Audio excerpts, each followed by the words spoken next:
రామ్ చరణ్, ఉప్పెన దర్శకుడు బుచ్చిబాబు, సనా కాంబినేషన్లో రూపొందుతున్న చిత్రం 'పెద్ది'. వృద్ధి సినిమాస్ బ్యానర్పై నిర్మాత వెంకట్ సతీష్ కిలారు ఈ చిత్రాన్ని నిర్మిస్తున్నారు. అయితే జాన్వీ కపూర్, కన్నడ హీరో రాజ్ కుమార్ కీలక పాత్రలో నటిస్తున్నారు. అయితే ఈ మూవీ షూటింగ్ దశలోనే ఉండగా రికార్డు లెవెల్లో అయితే ఓటీటీ బిజినెస్ అయితే జరుగుతుంది.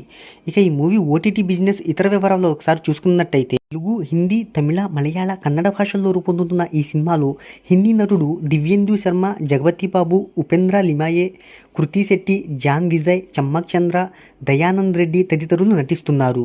చిత్రాన్ని పాన్ ఇండియా లెవెల్లో భారీగా తెరకెక్కిస్తున్నారు. ఆర్టిస్టుల రెమ్యునరేషన్లు, సాంకేతిక నిపుణుల రెమ్యునరేషన్లు అన్ని కలుపుకొని 300 కోట్ల రూపాయల బడ్జెట్తో నిర్మిస్తున్నారు. ఈ మూవీ టీజర్ అనేది రిలీజ్ అయిన తర్వాత మూవీపై మంచి హైప్నైతే క్రియేట్ చేసింది. ప్రజెంట్ తెలుగు సినిమాల ఓటీటీ బిజినెస్ అయితే అంతగా జరగట్లేదు. స్టార్ హీరోల సినిమాలకు కూడా బిజినెస్ అనేది పెద్దగా జరగక వాళ్ళు కూడా ఇబ్బంది పడుతున్నారు. ఈ మూవీ షూటింగ్ దశలోనే ఉండగా భారీగా క్రేజ్ ఉండడంతో ఓటీటీ సంస్థలు అనేవి పోటీ పడుతున్నాయి. అయితే ఫ్యాన్సీ రేట్కు నెట్ఫ్లిక్స్ సంస్థ 110 కోట్ల రూపాయలు కొనుగోలు చేసింది. ఇటీవల కాలంలో ఇదే అతిపెద్ద ఓటీటీ డీల్.